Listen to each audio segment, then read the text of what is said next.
Maybe just to start, can I get a show of hands? How many people here are studying marketing? How many of you here are studying business? And the rest of you are like comms students. Okay. Okay, as Kevin has, this is probably the biggest group I've ever talked to in my life. I am not a teacher like Kevin. I work in a PR consultancy. This is me. This is my name. This is my blog. Kevin has a blog. I have a blog, and many of you here have started blogging as well, I suppose, right? You guys are going to start playing with Twitter, and you're going to get involved in a lot of these online communities. Now, just to run through an introduction of who I am, what I do. I work at a company called Hill & Knowlton. It's a PR consultancy. Hill & Knowlton is pretty big. We have like 73 offices in the whole world. So most countries have a Hill & Knowlton somewhere. What I do is I'm a senior associate. That's just a PR title, like a consultant title, and a new media specialist, which was something that was given to me actually when I joined them, because when I joined them, all this online stuff was brand new to them. And it was brand new to academia as well at a point in time. So now people like Kevin are teaching it. And so somebody has to explore what goes beyond the Straits Times, what goes beyond the magazines, and do bloggers really matter? What are my clients saying about us in the blogs and in forums and on the Wikipedia and whatever. So that's my job actually, it's my other job to explore this space. And the easiest way that I found was actually to get involved in it and blog myself. Okay, what else do I do? I actually run this website, it's called Scoop Asia, and what it is a website that allows PR practitioners like myself to post up press releases, events, you can post up jobs if you want, for free. So I'm trying to create a community of my own among the PR folks online. And this was actually one of the reasons why Hill & Knowlton hired me. To go in further back, I did not study marketing, unlike most of you.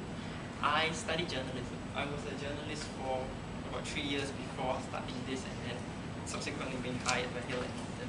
So starting this also allowed me to get in contact with Kevin, who's such a big player in this space. Okay. Once again, I am not an academic, so this is my thing, the real world, as I like to call it. What we do, I cannot go into that first. These are a few of the clients that we have at Hill & Knowlton. So you can see there's like technology companies, some in healthcare, some in banking. Heineken is like consumer goods. So this is actually what we're all about. This is what we do. We take care of these guys and we start to communicate for them. Who here knows what public relations is? Does anybody want to make a guess? How about marketing students? No? Some of them should know, because I do. Not the case. Okay. This may not be the best definition of public relations, but I stole it off the Wikipedia since I'm always online. Public relations is, according to the Wikipedia, it's all about communication and about audiences. A lot of people, especially in Singapore, I'll have to tell you this, especially those who are entering marketing, that public relations in Singapore is very often viewed as a subset of marketing. But it's not the same all over the world. In some countries, in some markets, public relations reports direct to the CEO. It's all about how the CEO speaks, how the CEO dresses, how he sits, and how he presents. It's everything to do with communication. How the table is laid out, how the skirting falls. If you're going to communicate, then you need a PR person there. Most of the time in Singapore, public relations is used to supplement marketing. Where some people believe that if you can convince a journalist to write about a product, you don't have to advertise, and it's cheaper and simpler. So that's the marketing function of public relations. So an overview of what public relations looks like is something like this. Most of the time we reach out to the media because it's the old assumption that if I reach the media, I reach most people. Then there's also the analysts, there's investors, there's customers themselves, governments. Governments is an interesting one because sometimes public relations consultancies are asked to lobby the government for certain things because new technologies are being brought in, new standards have to be arranged and used. So lobbying has to go on. The general public and then you yourself. This is probably why, more than ever, public relations is interested in online communities. Because it's not just about the media. In the past, it was very easy. You get something into the Straits Times, you get most of the people in Singapore. Nowadays, some people don't even read the Straits Times, and then how are you going to reach them? And then there are more and more platforms. There are blogs. There's some of you use 3D World, some of you use Second Life and Twitter and whatever else you've got. And if you're going to spend time there, and I'm going to waste my time on the newspaper, how am I going to reach you? So this is something that we're all looking at. There's no real answer actually. It's very easy, to reach out to a newspaper, but how do you reach out to the thousands and millions of bloggers out there? So it's a problem that we are all looking at and something that we're looking forward to. Okay, so I'm going to approach online communities from that point of view, the public relations point of view. I'm going to talk about it in the context of commerce and business. Most of you know online communities. I mean, Kevin's been going on about it. You guys know what's out there. You guys tried it. You guys blog. You guys do all these other things. So I'm not going to give you an introduction to what it is. What I'm going to do is I'm going to talk to you about what we can do on it and give you some examples. Okay. Once again, from the Wikipedia, I'm sorry, I should cite a better source. So you're not allowed to quote this, okay? You must go and look at who actually wrote this. But yes, most importantly, it's about communication on the internet.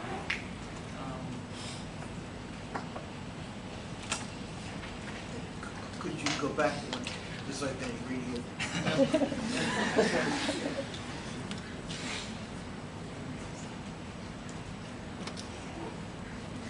Thank you. Okay. Who here agrees that these three words describe online communities? No? You do? How many of us? One person? One person agrees that it describes. I mean, think about it. Think of all the online communities you've been to, your forums, YouTube, blog. Most of them are free, right? You upload your videos, you can walk around, talk to people, and they're rather fun. Most of you have Friendster accounts, for example. Who of you use Friendster? It's quite fun, right? You don't use it for business all the time. And they're open. There's nothing blocking you. You can put your RSS feeds on your blog. You can, the widgets you can move around. You can tell your friends are online. They're all open and all that.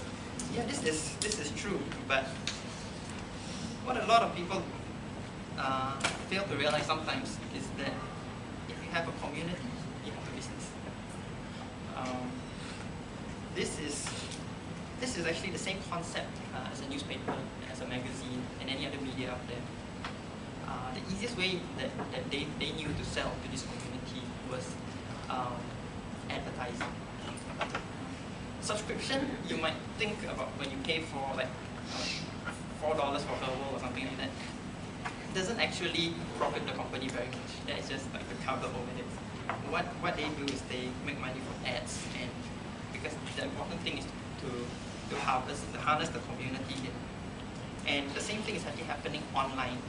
but not exactly in the same way. Excuse me, just explain what you mean by you. I mean, who is the you? You means anybody, because anybody now can start a community. And you'll see later, I'll show you examples. In other words, you're saying you can turn a community into a business. No, I'm not saying that you can turn one. I'm saying that if you have a community, you can have a business, or rather you have a business already. Just think of it, some blogs have Google ads. That in itself is a business. Some blogs don't, like mine doesn't, so it's not a business, true. But if I put Google ads, suddenly I get a few dollars, and then there's a business. Who has seen this site? Girls? I'm quite sure some of you girls have used this site. They've seen it. I've read their blogs. They at least 3, 4, or 5 of them know about it.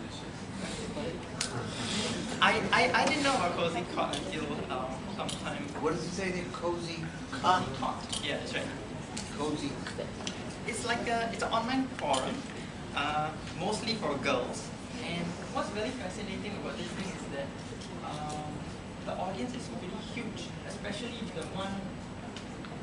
I can't see it here, but they actually have a price list of almost every single cosmetic item you can possibly buy out there.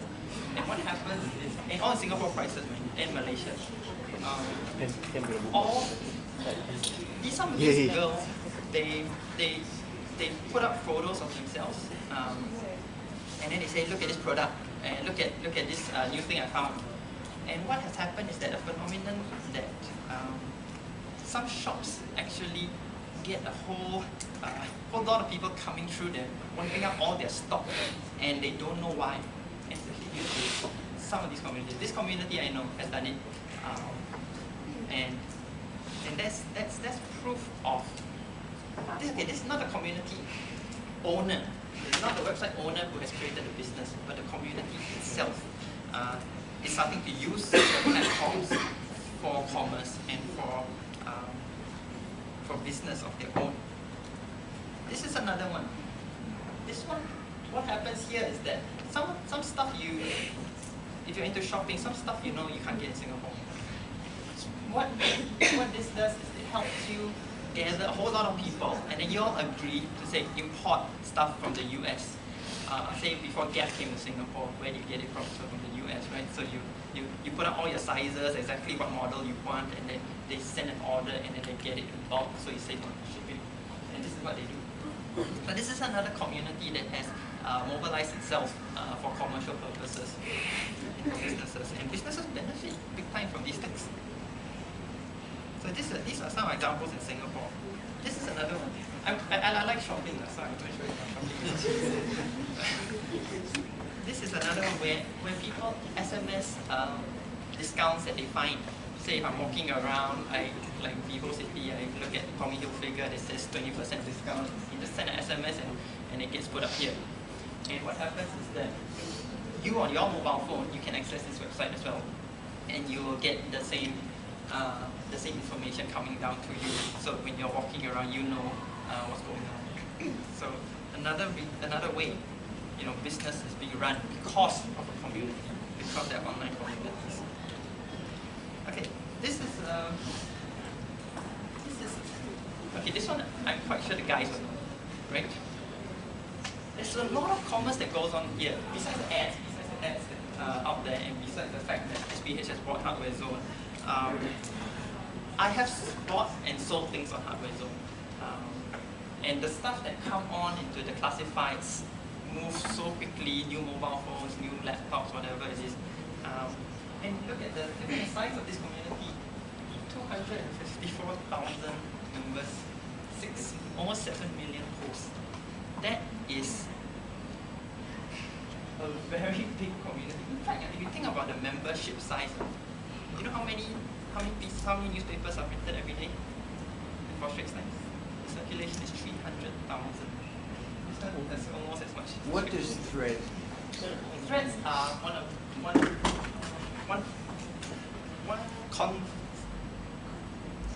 how do you define a thread? One topic, and under that topic, say someone brings up my Nokia phone doesn't work very well, and then 24 other guys reply to it and continue talking about it, and that's one thread. Wow. that's a lot of How can you beat 474,000 threads? I mean, seems to be only a limited number of... It's been running for years. It's been running since, what, 1998. So those are all the things that have ever... Yeah. And it's everything from tech support to what's new, what's nice, photos of new phones, gadgets, people trading stuff. Okay. Who here likes this is a new community. This the objective of this one is to try to create a community that of people who like food. What they do is they start putting up reviews of food, places to eat, places to visit if you haven't tried. They even have a few celebrity-like people saying things that might be helpful. It's very, very new. And actually, if you like a bit of money, you might try to put a review up and get $100. But this is another example of a community that's driving a business. This one has no business yet, but I wouldn't be surprised if they did. Anything from ads, promotions, whatever. Who lives near you just kind of helps you find out the proximity of people around you who lives in the same neighborhood as you. In Singapore, have any of you used Who Lives Near You? No. How is it? I didn't use it because I had to pay money. Oh, you have to pay. Yeah. So that's the business. You have to pay. That sucks. Oh, but before Yeah, was I it free? using- Yeah, it's Did free. you find people around you? Yeah, So you actually met them, or? because they are my neighbors. Because of private housing. That's cool. I like to know my neighbors too. I don't know who they are. I need websites like that. okay, so moving out of Singapore, just a little bit. Who here uses the Wikipedia? What's that? Okay, who here has edited the Wikipedia before? Well, what did you edit? What did you contribute? There was one time there was a hoo-ha about Victoria School going co-ed, Okay. and the old boys were all furious about it. And so, you know, once the anti-co-ed thing got, started running smoothly, I found myself being in charge of the Wikipedia page, maintaining it. Okay. So you actually brought some peace to the. I hope. It's very impressive. Okay, very interesting. What is okay? Coming back to me and my experiences with the Wikipedia in PR. Something I like to bring up is this point actually. 88% of the top 100 brands in the world get results, get Wikipedia results close to, say, their website when you search for them. Like one of my clients, Motorola. So if I put in Motorola in Google, chances I'll get Motorola.com, and then a few results below, I'll get the Wikipedia entry for Motorola. And so I always ask my clients, do you know the Wikipedia? Then they say yes. And then I ask them, who manages your reputation for you online? And then they have no answer. They have no clue. And they never really thought about it. Like somebody could go and completely mess up the what people think of Motorola or Cisco systems or any of the other Would there clients. be a Wikipedia entry for most big companies? Yes, they would. And who would write the original one? The company itself, or someone interested in the company, or someone who is even antagonistic to the company? The thing is that it could be anybody. That's what I'm and curious it's been on for so long, and so few people have actually bothered with this aspect in terms of brand management and brand reputation. So I like to challenge them, and I really wonder who maintains this page, the Singapore page, or the entry about Lee Kuan Yew, or some other thing like that.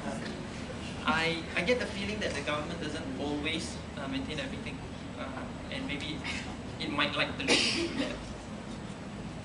One of the things I did with a client of mine who went for a Singapore Garden Festival. Oh, you guys don't like so because it was a one-off and it was pretty novel at that time when it first came out. It was the only thing in Singapore, the biggest garden show.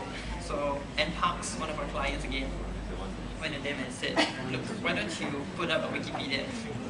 And they were open to it, and they did. And I'm glad they did actually. But whatever happens following this, if somebody went for the show, didn't think that the copy that was online was accurate, decided to make changes, and that's actually okay. And that is something that all of us and your future clients, my clients, have to start to remember. You can't control the messaging 100% anymore. Not in this online space, and not in a community-driven environment.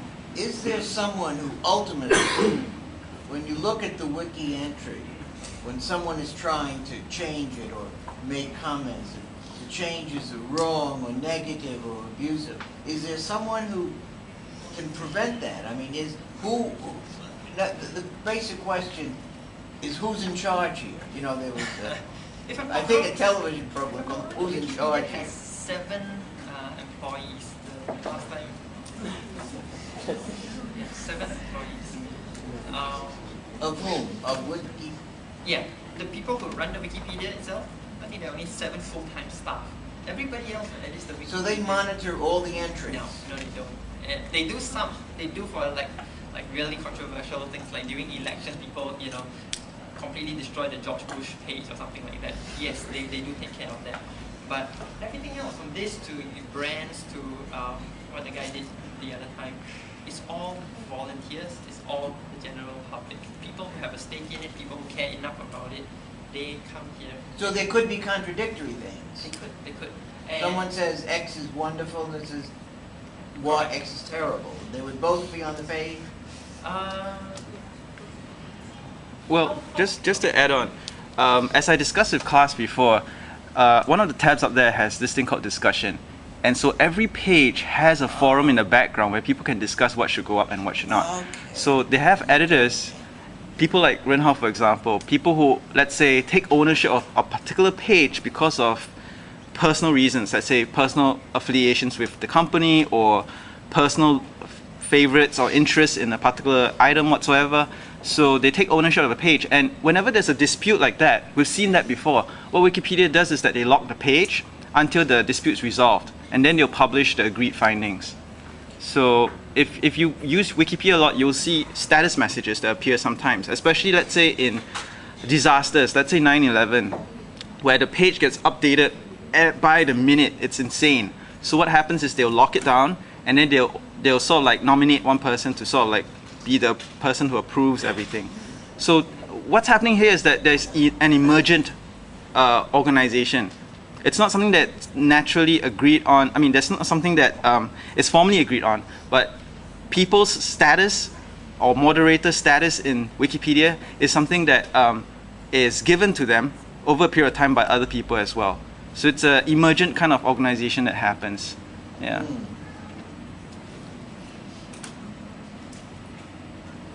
Okay, now we go on to blogs. This guy would probably be one of Singapore's most prominent bloggers. So if you haven't already read the stuff that he's got on his podcast or some of his shows, it's entertaining, and that's probably why he's the most popular. Oh, wait, before you move, you guys noticed that the top post there talks about Calvin Klein's technosexuals? Have you guys heard about that perfume? Any of you? What? Technosexual.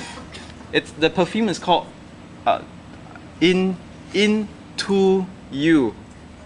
And it's a perfume targeted at bloggers.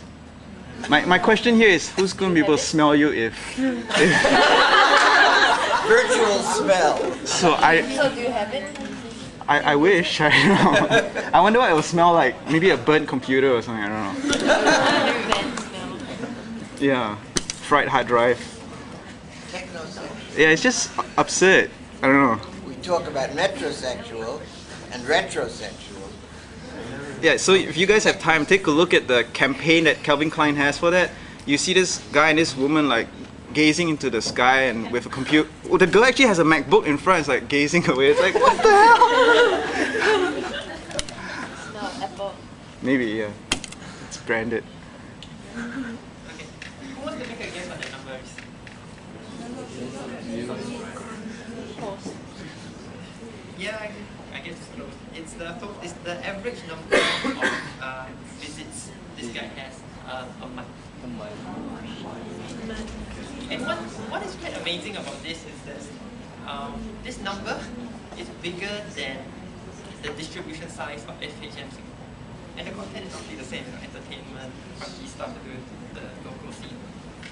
So why is this blog bigger than FHM and free? It's an interesting statistic to look at. Okay, so once again, you have to remember that, and I'd like you to maybe take this home with you, that publications as well as blogs are communities. And in fact, on the blog, the community is more active because in a magazine and a publication, the most you can do is write a letter back to the editor. And it may or may not get published, you don't know. But on a blog, you can add a comment to every single post. If you don't like certain posts, never mind, you don't comment. If you like some, you can make all the noise about it. You can link back to it if you wanted to. So there's a greater sense of community with blogs. And this is an example of a blog evolving into business. I put this on. I blogged about this topic not too long ago. What happened was that Lifehacker is a blog about productivity. Basically, life hacks are little things that you do to improve your skills or improve yourself, like how to take notes, how to make a presentation, how to drink water quietly, or something like that. Whatever it is. And so it is, and this is something new for them. Why? Because they have a community there, and this community allows them to create a space where hopefully people who like this community like to hire from this community as well. The assumption for me would be that these guys are productive people, so they like this. There are other blogs that have done this also. And then I asked myself, why a job board or why one of these job post systems? It could be anything. Why not a forum? Why not classifieds? Why not auctions? Why not chat rooms? Why not anything else? And what I've come to realize is that if you use Yahoo a lot, all their services are free, but they don't actually have a job board. Job boards are one of the few online communities left that you can actually charge money for. It's not pay for, which is why job boards, I feel, are the next, well, not say next, but like a useful thing, the next step for successful blogs who have aggregated a community for themselves. So, continuing from blogs, this is a very popular topic. This is a corporate blog. This is from Marriott, and this is the CEO of the Marriott worldwide. And you might have heard the argument that blogs facilitate conversations and discussions, and they're not so much publications. And that is quite true, especially of this blog.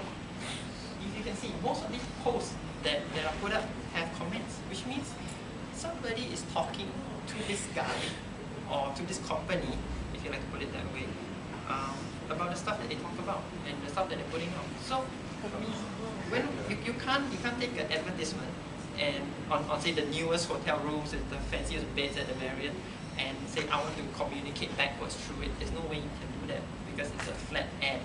But on the corporate blog you can, and this is something that we as PR practitioners are also trying to move our clients into, because if you're going to need something, why not on a blog? If you're going to communicate with your audiences, your customers, why are we keep going through the media where people can't reply, where people can't really feedback to you? Okay, our job is not to be customer service, but this helps to drive the conversation, and then it just helps in publicity as well. If there was something terribly negative that someone blogged on, would Marriott, it's their blog, I mean, clearly trying to get to a different audience, younger audience, would they allow it on, I mean, would they accept it? Suppose it verged on, you know, libel, slander, obscenity, et cetera, et cetera, et cetera. I mean, who would edit it? I mean, if it was defamation or libel, defamation, yeah. Firstly, they would sue because it's a commercial entity. But would it turn up there? It might.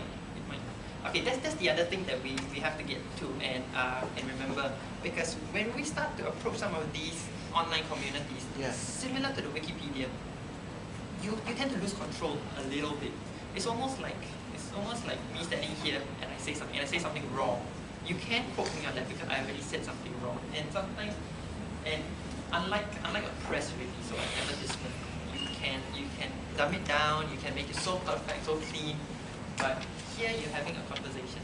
So you can't, I can't make the words that I say disappear. I can shoot you on this. You can, but people will look at you in a different light. Then you'll be looked on as unethical, or you know, you're trying to cheat, or you're not being honest, and that kind of goes against the grain that we are trying to go at.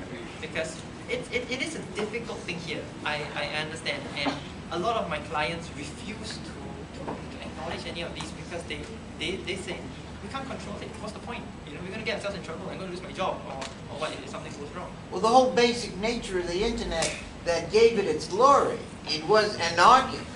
But up to a point, that's fine. But what is the point?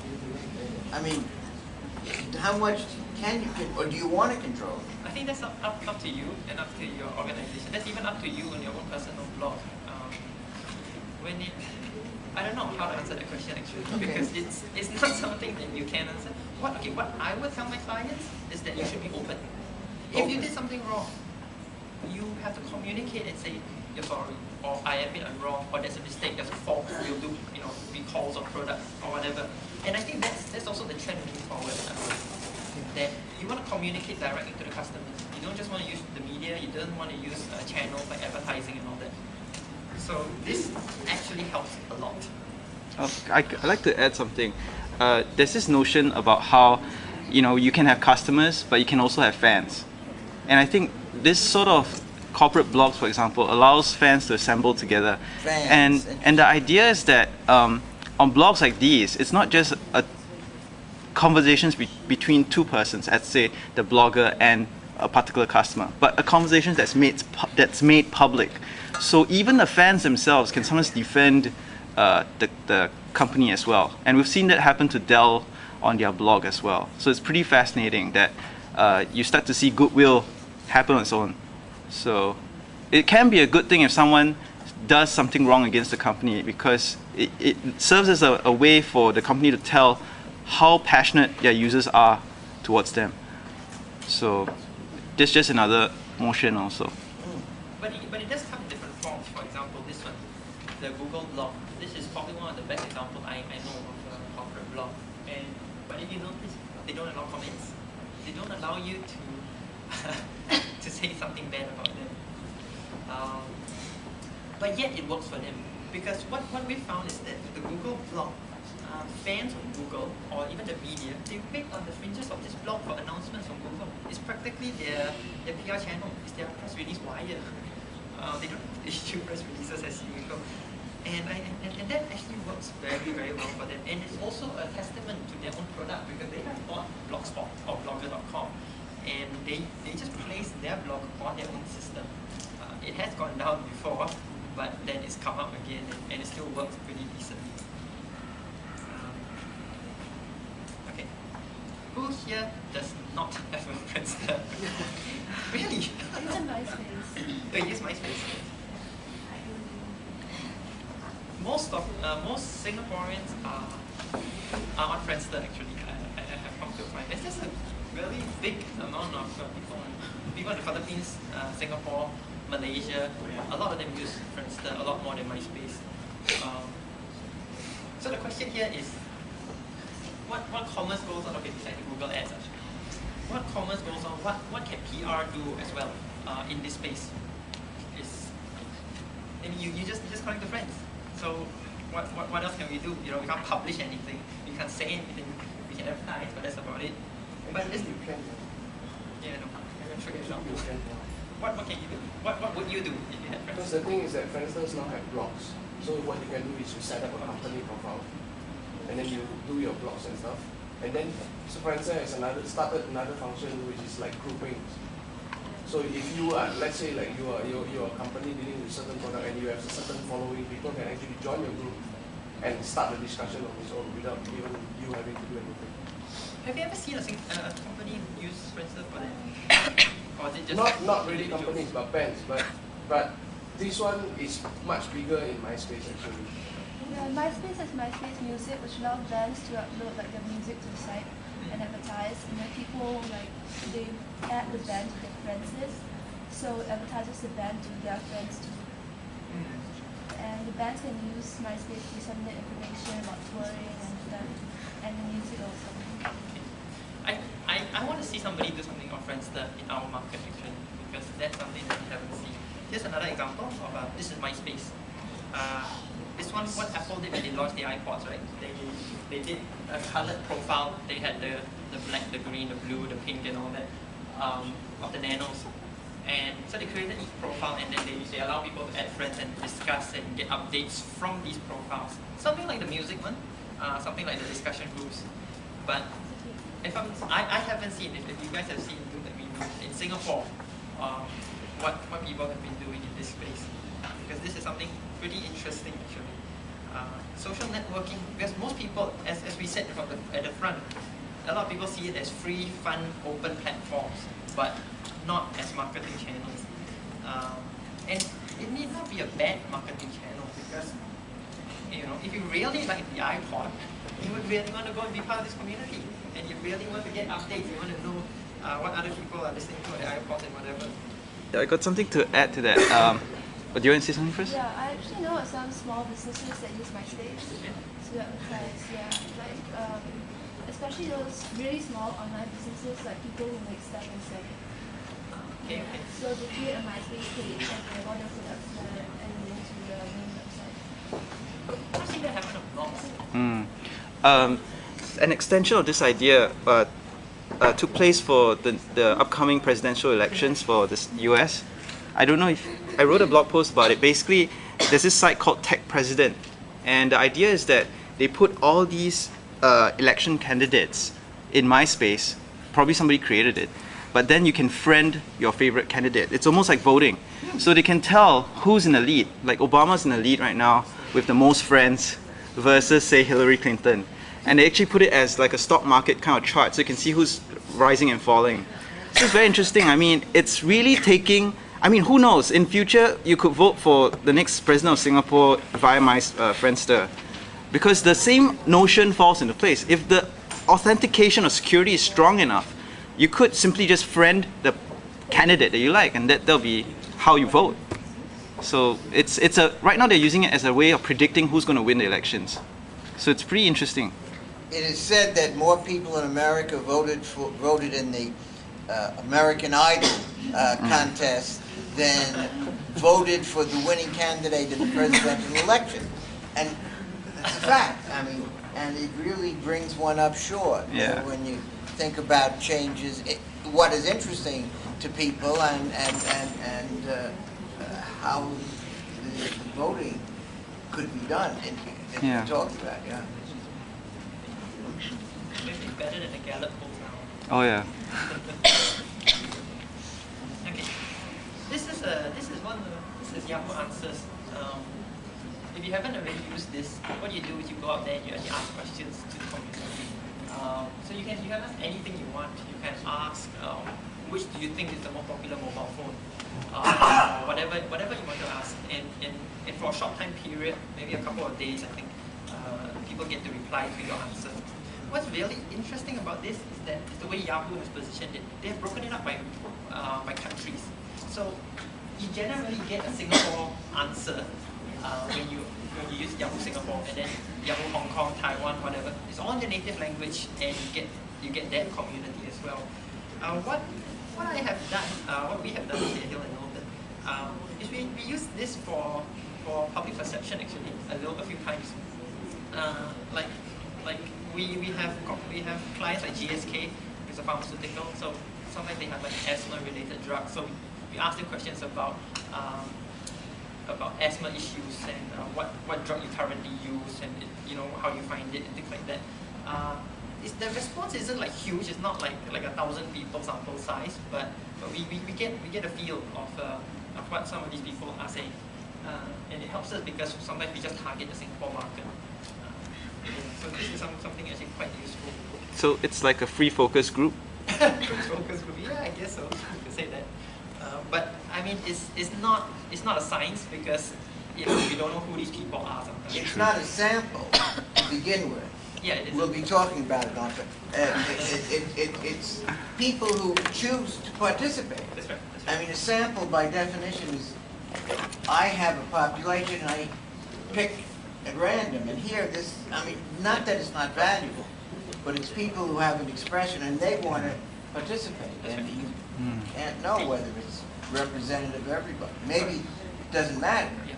It That's depends what not the the issue. point. The point is not to replace the focus group, but the point is to get a feel and public perception. It's just like sometimes for Motorola, we visit the hardware zone forum just to see what phones people are looking at. Sure. Why are they looking at Motorola phones? And it's just a perception, and we do communicate this to our clients, and our clients, if they agree with us, they'll be good, but sometimes they disagree with us. So it's just a separate avenue. Maybe all this will evolve into something a bit more concrete that we can really use for marketing purposes, real surveys out there.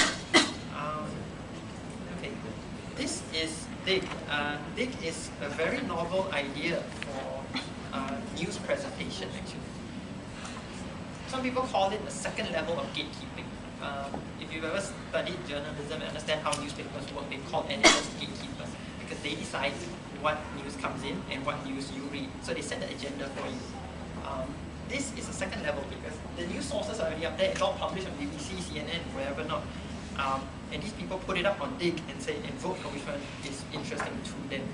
And so the higher the rating, the better. So this is a very, very objective system. There's no way, I can influence a newspaper editor, but how am I going to influence 119 people who thought that a certain story was good?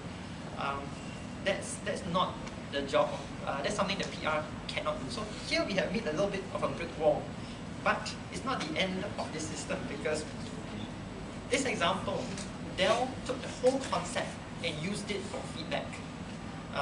So what they have done in Idea Storms is that they let people put up an idea that they like to see happen that hasn't already happened, and then the customers or the general public will vote on it.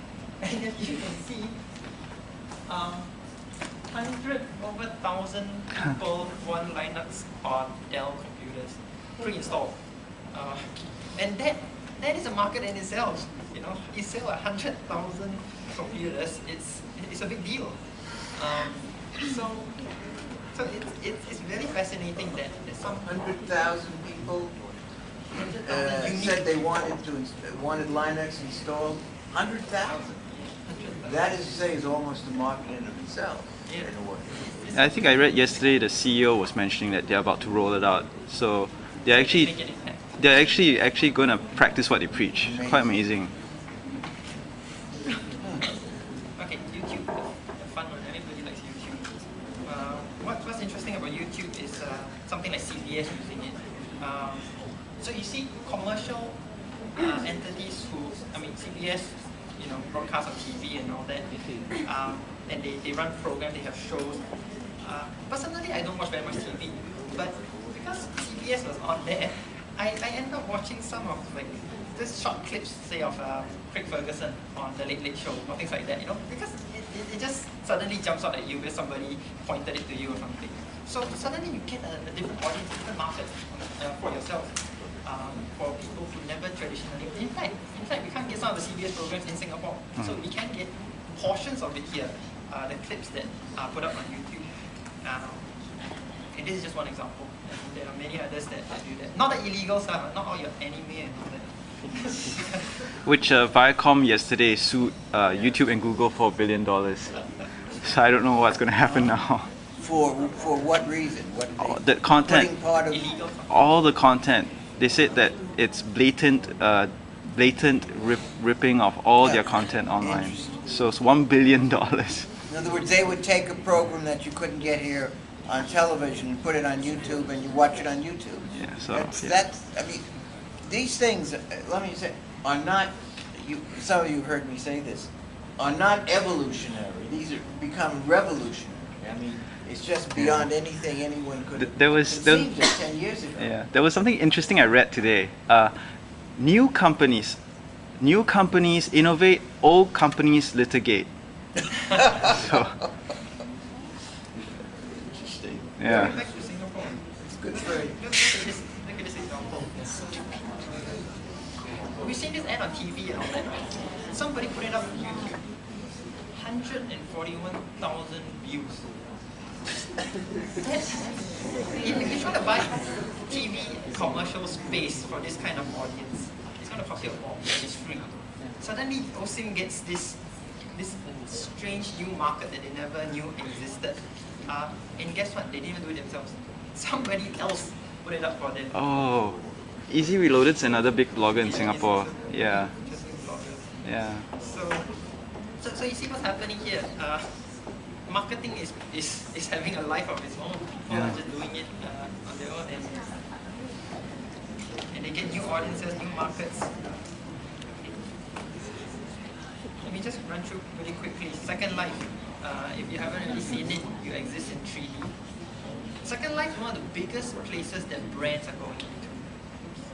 So you have IBM. They have a whole facility there. You can have conferences there. You can have a lot of. There's even a recruitment center that you can send your resume to IBM from Second Life. Adidas has the same thing. You can go into Adidas, come up with shoes for your avatar. Yeah, seriously, you can actually buy it there. So this is actually very, very interesting, and a lot of people are jumping into Second Life because you create spaces that you never used before. One example that I don't have shown here is Starwood Hotels, and this new hotel called Aloft, A-L-O-F-T.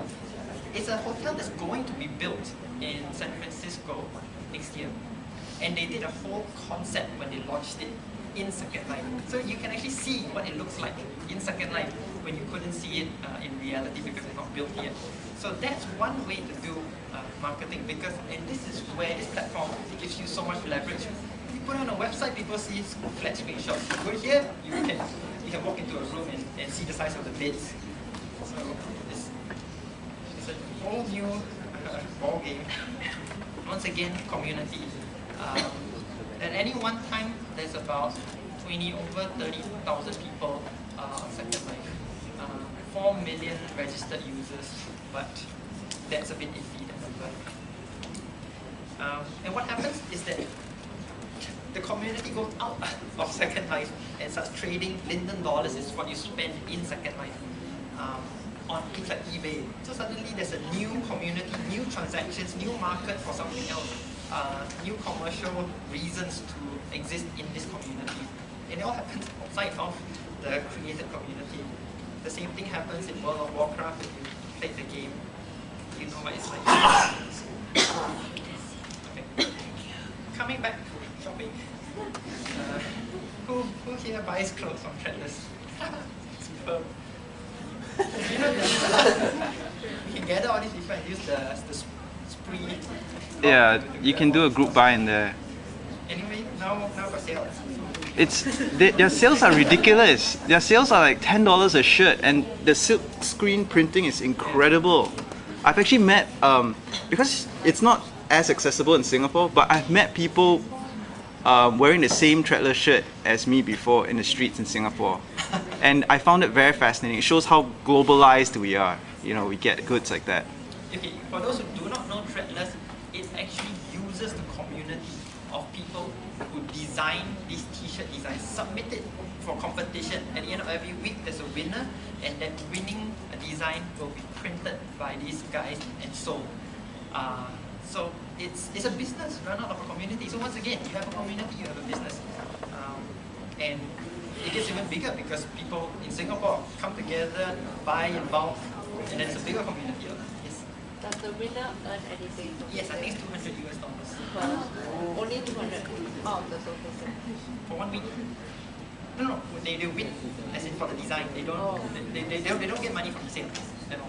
But what's neat is when you get the shirt, on the label itself, their name is printed there. It's like a painting with your name below. It's very interesting. You should take, I'll try and bring in a shirt. Next time you look at it, it's really different from a normal shirt because it's almost like collectible. Every shirt is serialized. I was wearing one. Oh yeah, okay, so that's what. And at the back or somewhere it says so, right? So you guys can go take a peek.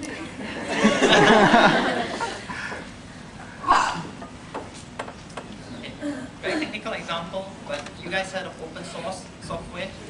Red Hat is one of the bigger Linux distributors in the world. This is not so much of an online community, but this is a community of programmers who come together and think up the source code, try to improve the system, and then once again it's sold by Red Hat. Red Hat doesn't sell the software to you, mind you. It's not, it doesn't cost you anything to buy the software. They sell you the support and the use of it on server systems and all that, because for commercial purposes, so you do need support. So this is a very good example. I mean, there's a lot more open source software out there. And these people are from all over the world, and not just, say, in America.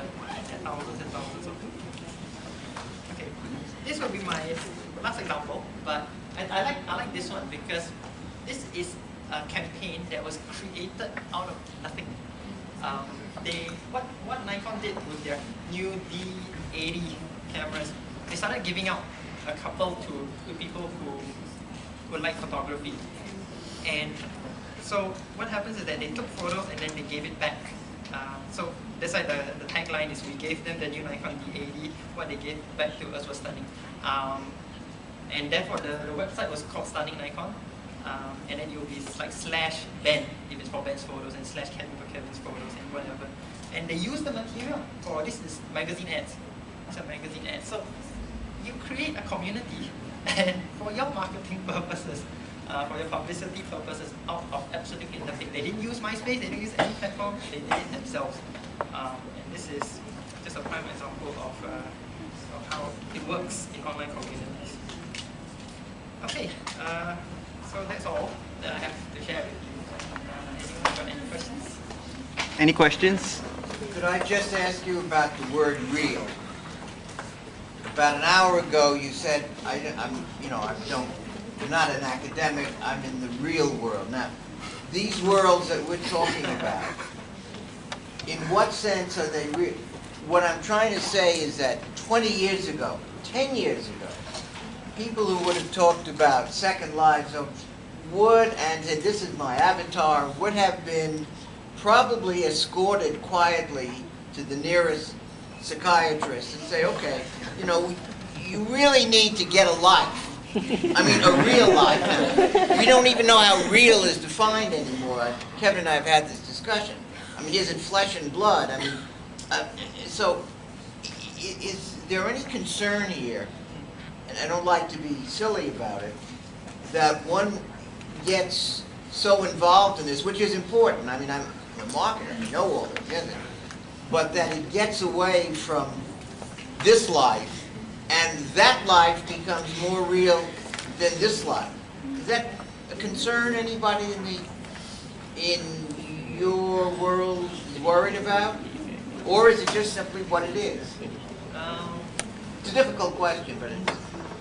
Okay, when I mentioned real world, I actually just meant a real world of commerce. No, I understand what you meant. I know what you're getting at. I'm talking about real as opposed to in the tube. I mean, in there. I don't know how to answer that question. I guess different people have a different reality. It's a different reality. If I could add something, I feel that just because you can't see someone face to face doesn't make the communication any less real. Because, I mean, look at phones. You call people, doesn't mean it's not real, right? So, I mean, you post something on a forum board and other people are reading it, and those are real people and they're replying to you. Okay, so it makes your interaction just as real. Fair enough. In that sense, it's real. I mean, these are not fake people. Yeah. What you say, they are people. And They're just not flesh and blood. They're... Yeah. And what you say on the internet also comes from yourself. It's not like you become a different person, like some kind of cyborg. Right, cyborg. That's right, cyborgs and You're still the androids. same person and you're speaking for yourself. Well, the way I see it, just to give a little bit here, the way I see it, I've talked to the class about this idea before. I've asked actually all of you about the idea, whether there's such a thing as the virtual world or the virtual identity and your real life identity. Are they two separate things or are they one thing actually? And I mean, everybody has their own personal opinion. Mine is one whereby it's really a synergy of both. It's one that's spread across many. So that's how I see it. So reality is everything. Okay. Yeah, it's all experiential. Yeah. Very challenging thoughts. Very challenging. Are there any more questions? You can ask me your PR. Yeah, you guys can approach him privately for PR advice if you guys want. So thanks, Ben.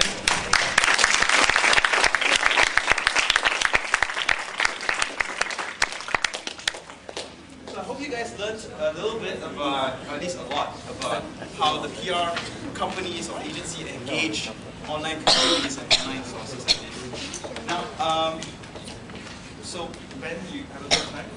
Okay, Ben will be around, sticking around. So if any of you have questions about, if you're interested in working in PR first, you can talk to him privately. In the meantime, I know that it's running to the other class. What I'll do is,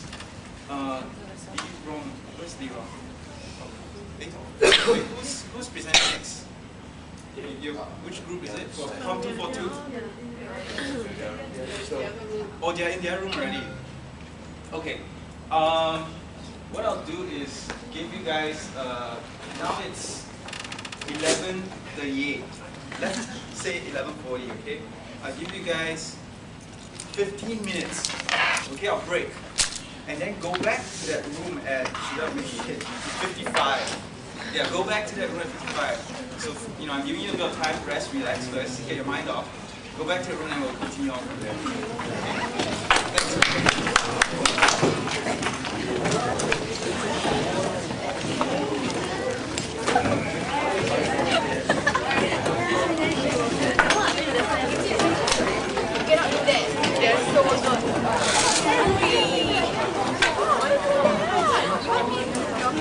Your skin was there.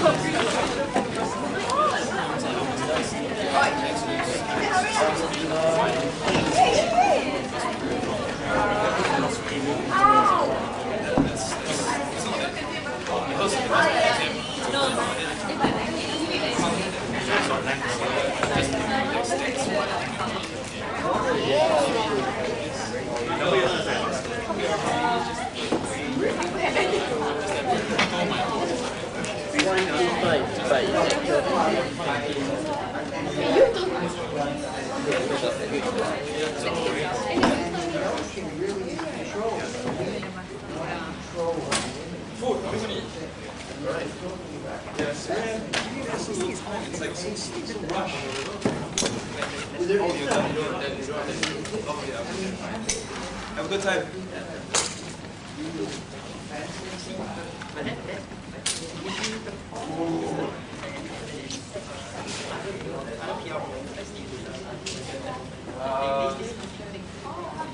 So, there's no no, because this replaces it. So just do the assignment, that's it. Well, the word that I use in class, we always use authentic. Your generation is very authentic. The word is authentic, and it's your world. Kevin, why pregnant? Deliberately, you're trying to get No, I'm just asking. old What, world. in US or? When I was in the States. Okay. Yeah. Why am I too old for Chatless or No, what? no, it's just that I didn't know that. Exactly. I targeted like only very young. Market, B2B. I don't know. The designers that sound are quite old But also. the other two has. Oh man, I never knew I was so old. Wow. No, not that offend that. No, because like you know, always the forum That and all the never was pictures taught. of people. It Yeah. just They was post not their in any own of the books. pictures, right? C Yeah. and D and So it's like all CC. like those like sort of people like young. college students. So I Well, didn't know college it. students are the biggest demographic. Yeah. That makes sense. But the teachers are cute. Yeah, some of them are very smart. I like one. I bought three. But it's not that One much. is the hand sign for blog.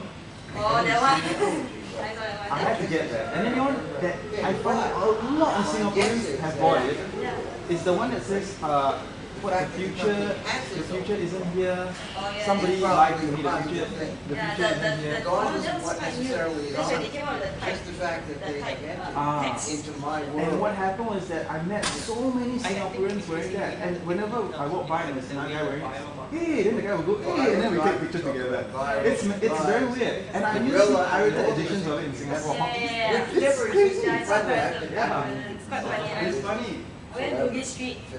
You know the one with the Darth Vader cutting. Oh, That one. So I was wearing it and then I saw the invitation. Then the sales agent read out like, oh shit, I'm wearing it. With the coming of the web, the whole thing is really turned around. And we were talking again. Well, Singapore. I mean, I spent. I lived much more open.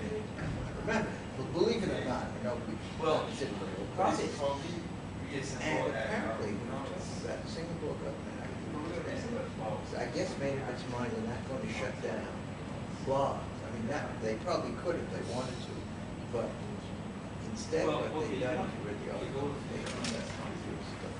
CAP supporters to blog, but not to say that. And it's just an amazing thing. I mean, even these slightly negative things, no one would have thought of it. And where could you have done it? You know, don't mind 65 or 87 or 88. So it's just an amazing thing. And what we also talked about. I don't mean to shortchange you guys, but it's just, I don't know. Like when I used to travel. It's just that the way classes are planned, it's like pressure. I don't even know if you know what the Iron Curtain is, or the Cold War. And so, I heard that. the whole of Eastern Europe, to say nothing of China during the Cultural Revolution, they could literally control everything. And no one in those countries knew what was going on, literally, not only in the outside world, but in their own. China tried to shut down or prevent. Okay, so I'll see you over there. This was firewalls, this was already.